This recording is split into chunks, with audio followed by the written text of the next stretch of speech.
Так, балалар, келесі тапсырма. Атауы 2,2,5,5 тетраметилгексанның формасы. Яғни, оның формасын жазу үшін бірінші гексанның деген ғой, сол үшін біз гексан жазып аламыз. 6 көміртек жазып аласыңдар. Бірінші міне 6 көміртек. Одан кейін нөмірлесіңдер, әр көміртектің үстіне нөмір қоясыңдар. 5-6 деп. Екінші көміртекке 2 деген 2 рет жазылған. Значит, төбесіне жоғар жағына, төмен жағына метил, тетраметил, яғни метил радикалы CH3 жазамыз. Келесі 5-ші көміртекке жоғар жағына және төмен жағына CH3 радикалдарын жалғаймыз. Сонда бізде CH3 деген радикал 4-еу болды. Тетра деген 4-ті білдіреді. Сонда тетра 2,2,5,5 тетраметилгексан болды. Ал одан кейін біз сутектерді жалғап қоя салады екенбіз.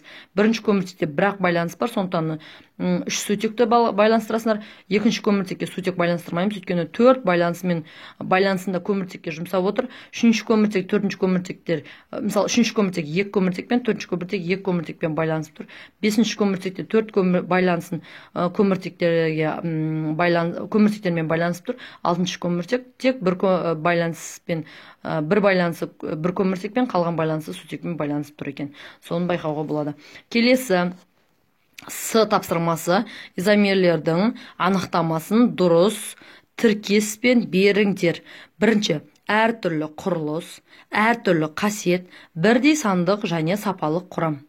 Балалар, әрине, біз бұл жерде аны белгілейміз. Неге?